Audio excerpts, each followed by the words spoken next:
그러니까 소위 말하는 부모복이 없다고 하시는 분들은요, 저는 대놓고 얘기를 해요. 자수성가해야 되시는 분들이라고. 일찍 부모랑 떨어져야 되고, 일찍 부모랑 이별하고, 일찍 객지 생활해야 되고, 그러니까 부모 도움 없이 내 손으로 먹고 살아야 되기 때문에 자수성가해야 되는 팔자다. 근데 자수성가 하시는 분들은요, 부모님하고 같이 붙어 있고 근거리에 살고 자주 보고 그러잖아요. 돈이 안 벌려요. 그리고 돈이 안 모여요.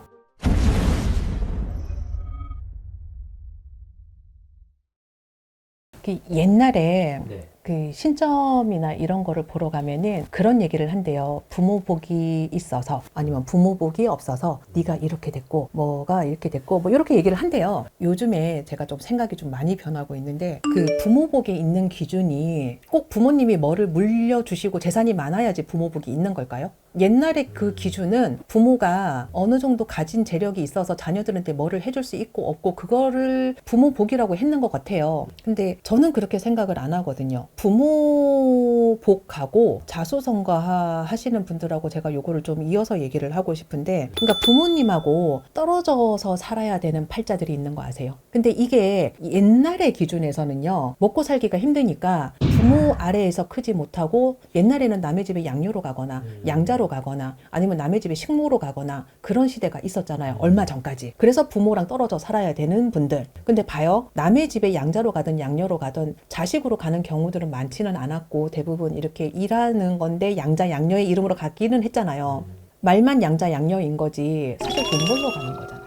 돈 벌러 가는 거잖아. 먹고 살라고. 응, 먹고 살려고. 옛날에는 밥도 돈이었기 때문에 밥이나 가서 굶지 말아라 하고 보내는 것도 사실은 돈 벌러 가라고 하는 의미랑 같은 거거든요. 그래서 제가 식복도 돈이라고 제가 얘기를 했던 거였거든요. 그러니까 소위 말하는 부모복이 없다고 하시는 분들은요, 저는 대놓고 얘기를 해요. 자수성가해야 되시는 분들이라고. 일찍 부모랑 떨어져야 되고, 일찍 부모랑 이별하고, 일찍 객지 생활해야 되고, 아니 부모랑 그 동네에 살 거면 뭐로 떨어져 살아요. 다른 동네로 가야 되고, 다른 지역으로 이동을 해야 되고, 다른 지역에 가서 먹고 살려고 하면 거기서 일해야 되고, 그러니까 부모 도움 없이 내 손으로 먹고 살아야 되기 때문에 자수성가해야 되는 팔자다라고 얘기를 하는데, 이게 과연 부모복이랑 얘기를 했었을 때 이게 그렇게 말을 할 수가 있는가, 이 얘기를 해야 되는데, 우선 부모복이 없는 팔자들은요, 우리 콩쥐 팥쥐 있잖아요. 콩쥐 팥쥐가 어릴 때 부모님 밑에서 같이 살잖아요. 근데 콩쥐는 일을 하고 팥쥐는 그냥 살잖아요. 그죠? 근데 콩쥐는 부모복이 없다고 얘기를 해야 되는 거잖아요. 그 동화 속에서는 얘는 일을 하고, 콩쥐 같은 팔자라고 생각을 하시면 돼요. 일도 많이 하고 일복도 많고 부모님 눈치도 봐야 되고 내 손으로 벌어야 되고. 근데 얘가 만약에 돈을 벌었으면 콩쥐 혼자서 다 먹고 잘 살까요? 팥쥐도 줘야 되고, 팥쥐 엄마도 줘야 되고 아버지도 드려야 되고 뭐 이래요. 근데 콩쥐가 타 지역으로 만약에 돈을 더 벌러 갔다. 그러면 그 돈이 다 콩쥐 돈일까요? 아니에요. 근데 봐요, 대표님. 만약에 콩쥐가 다른 지역으로 가서 일을 하고 있는데 집안에 무슨 일이 생겼어. 그러면 엄마가 팥쥐한테 얘기를 했을까? 뭔 타 지역에 있는 콩쥐한테 얘기를 할 거예요. 그럼 콩쥐도 거기 가야 되겠죠. 일하다가 집에 일이 있으면 또 집에 가갖고 일 해결하고 다시 일하러 가야 되겠죠. 이 부모복이 없으신 분들은요, 어릴 때 부모님 밑에서 눈치 봐요. 근데 꼭 콩쥐처럼 일하고 구박받고 이런 눈치일 수도 있지만, 공부에 대한 기대, 미래에 대한 기대, 부모 복량에 대한 기대, 이런 것들을 부모님의 기대를 받고 사시는 분들도 부모복이 없다고 얘기를 할 수가 있어요. 눈치를 보고 커야 되잖아. 우선 일단 눈치를 보고 커야 되는 팔자들은요, 부모복이 없다라고 표현을 해야 돼요. 부모 밑에 있지만 사실 부모의 사랑이나 이런 그런 관념이 아니라 어떠한 부담의 존재로 크는 거잖아요. 이렇게 부모 밑에서 이렇게 컸다가 이런 분들은 빨리 독립을 해요. 빨리 객지 생활하고 빨리 나가고, 그래서 대학도 근거리에 가는 게 아니라 먼 거리에 가고, 직장도 근거리가 아니라 장거리로 가고. 근데 사실은 장거리로 떨어져 있고 멀리 떨어져 있고 그랬을 때 부모도 괜찮고 자식도 괜찮은 경우가 되게 많아요. 떨어져야 된다.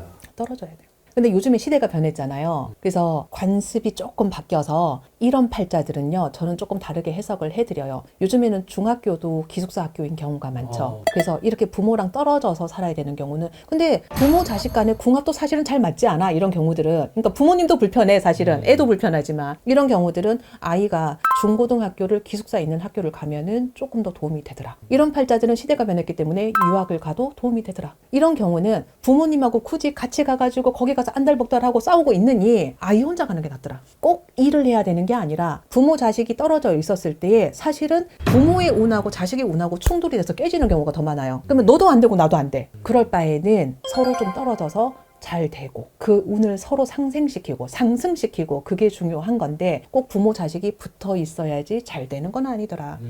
근데 그거를 부모 복이 있다 없다로 판단을 해야 되는 게 아니라 근거리로 붙어 있어서 잘 되는 자식들이 있고요. 헬리콥터만.